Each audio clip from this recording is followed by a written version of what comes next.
They thought I was dead. They put flowers on my grave, toasted to my memory, and smiled wide at strangers who called them brave for moving on. They said the right things at the right time: the funeral, the memorial dinner, the long, staged pauses when the cameras came. They even wrote obituaries that left out the parts that mattered. What they didn't know was that I had watched every lie. I did not come back for fireworks or to shout. I came back because some things can only be fixed in the light of people who think their sins are buried. And because one of them, one who had learned to wear my name as a shield, was getting married next month. The invitations were posted on the same table where they'd once burned my letters. If you're going to haunt a room alive, you prepare like a surgeon. Step 1. Make them comfortable. Step 2. Put yourself where no one expects you.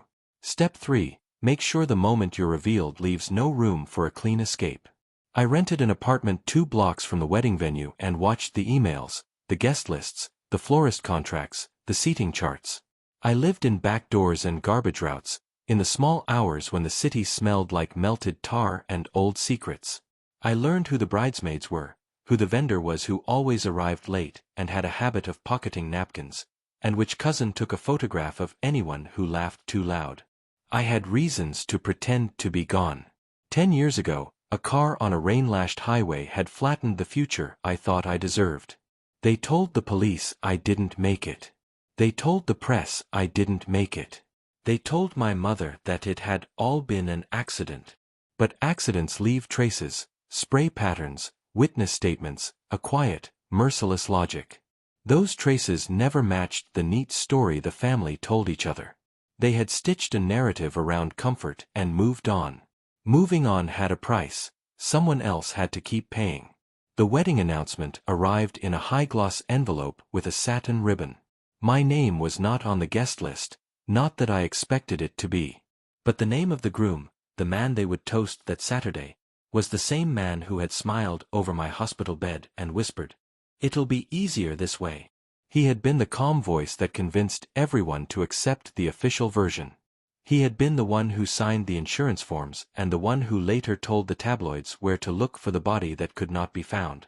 Now he was marrying a woman who had no idea she was promising forever to a man who had almost buried another. I needed a plan that was elegant and impossible to ignore. No knives, no threats, no scenes that would let them paint me as unstable. I wanted the truth to arrive in an eyewitness form they could not deny. I became a vendor. It's funny how easily you can slide into someone's life when you offer help. I answered a classified ad for a wedding assistant, someone to coordinate family heirlooms, chase down missing bouts, the sort of invisible labor no one notices until it fails. My cover was solid, a last-minute fill-in with impeccable references and a smile that said I loved order. People opened doors for me. They trusted me with keys. I handled napkins, the rehearsal timeline, the bridesmaids' nerves. I logged everything in my little black notebook: seating, speeches, who would be standing where when the photographer clicked. Every rehearsal was a rehearsal for revelation. I learned that the groom always sat in the same corner at rehearsals, talking too loudly into his glass, the ring heavy on a finger that had never liked to wash it. I learned the bridesmaid who caught my eye, Laura, had been my college roommate once, a ghost from a life that had been shoved into a closet. When she looked up during a rehearsal and said, "Do I know you?"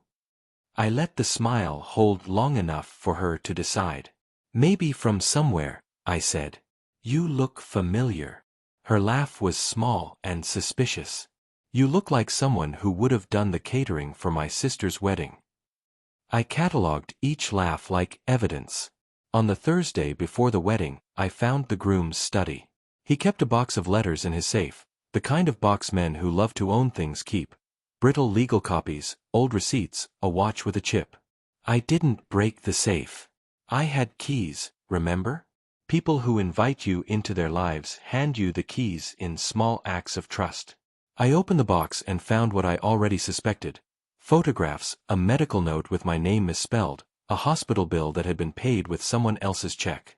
But there was one thing that made bile rise in my throat: a single Polaroid of a scene that matched the ridge of the highway where the accident had occurred, and in the Polaroid's foreground, the groom's car, headlights like accusing eyes, and in the background, the guardrail where the black marks of traction would tell a different story.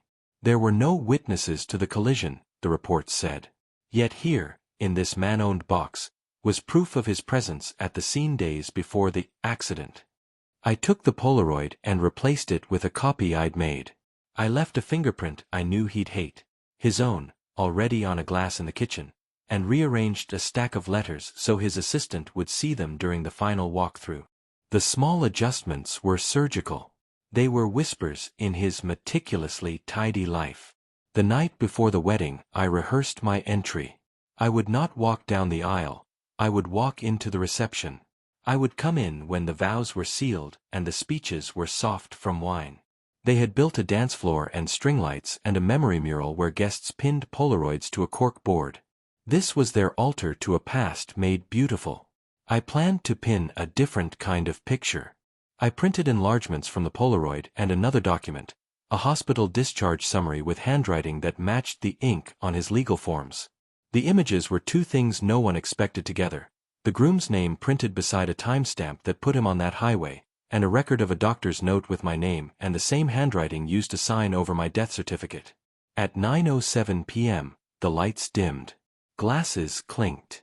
Someone told a joke and the groom laughed loud enough to worry the table centerpieces. The band played a song that should have been mine to hate. I stepped into the room with the photographer, a floppy-haired man who had watched rehearsals through a lens and now did so through curiosity. I wore a bridesmaid's dress I'd borrowed from a second-hand shop and a face that had learned the art of being ordinary. The photographer greeted me with polite, professional warmth. "Do you have a Polaroid?" he asked, gesturing to the memory mural where guests pinned their snapshots. "Yes," I said. "I made one for you." The mural was a riot of smiling faces.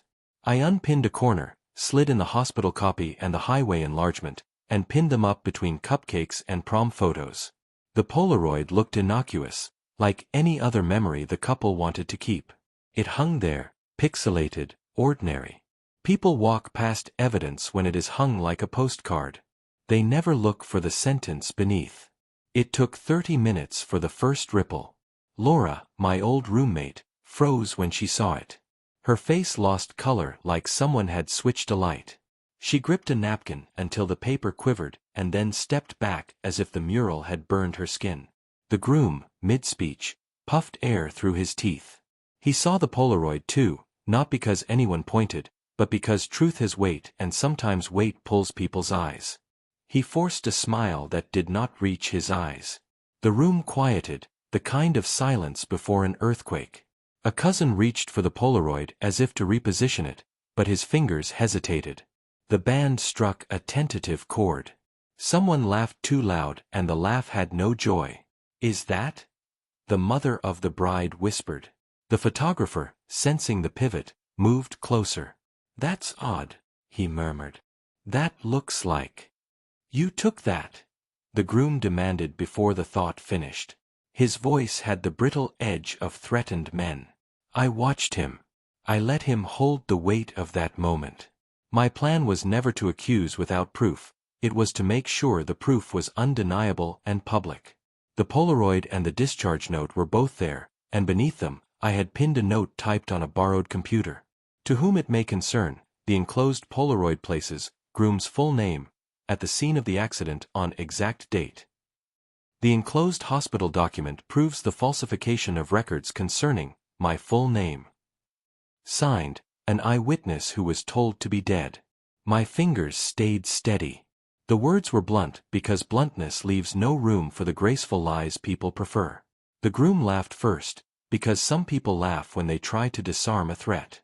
"Whoever did this is sick," he said, and the room chimed in because a chorus of denial is easier than a single confession. Then Laura spoke, voice a knife. "You were there that night," she said, and her eyes did not find mine but the groom's. "You were there, and you lied to my face." It was like lighting a fuse in a dry field. The groom's manner changed. He stepped forward, palms outward, pleading for their trust like someone begging for shelter during a storm. "This is a trick. This has to be explained." "Explain why you signed my death certificate then," I said, and for the first time I let my voice be the one people could not soften. Explain why you told my mother it was an accident. Explain the hospital file that names me with your handwriting below. My mother's hands flew to her mouth. The mother of the bride looked away. Cameras swiveled, catching the moment and already loading it into the timeline of their future regrets. The groom's eyes flicked to the photographer, to the guests, to the mural. I watched his face become a map of panic. In that fissure of time, he was a man dragging his past behind him like a chain. There was no dramatic confession. There was no cinematic collapse. There was the slow, legal sound of a phone clicking, of someone dialing a number that would change everything. A guest who had been an investigative journalist, the one always at every high society event, already had her hands on a recorder. The police, summoned by a cousin who could no longer bear the thought of celebrating with a liar, arrived within the hour. They did what the law does: collect statements, take photos, secure evidence. They asked questions that made the groom trip over small lies. They subpoenaed the hospital records I had planted a clue to find. They looked at my Polaroid, and at the handwriting, and at the dates, and at the little discrepancies that no one had expected when they rewrote my life to fit their comfort.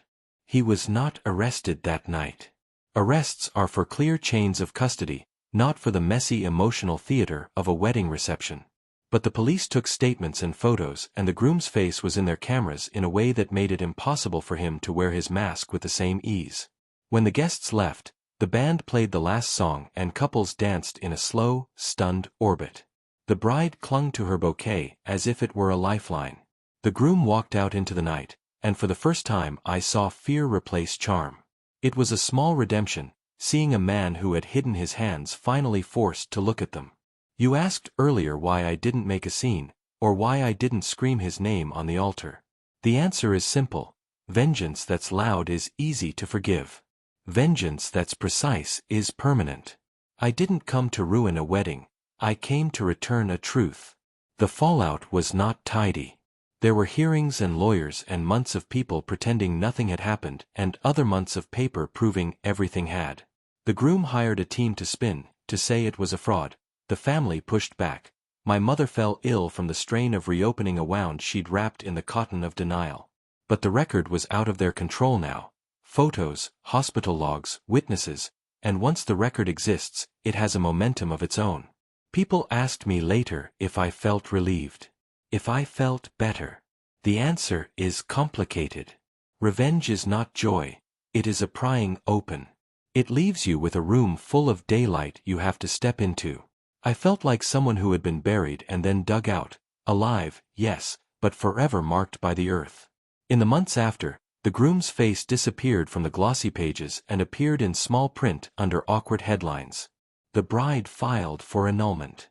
Laura wrote me a letter that began, "I'm sorry I didn't notice," and ended, "but thank you." My mother moved closer to the city and learned how to hold a life that 12 years earlier she had been told was over. I don't regret returning. I regret only that truth takes time, and in that time, other people learn to brace themselves for a new kind of hurt. I made the choice I needed to make, to be seen by the people who had chosen not to see me, and to let their sight be the thing that finally set the record straight. They thought I was dead. They were wrong. But in the end, the thing I wanted most was not to punish them forever, it was to unbury the truth. And when the truth breathes, there's no ceremony that can hold it down.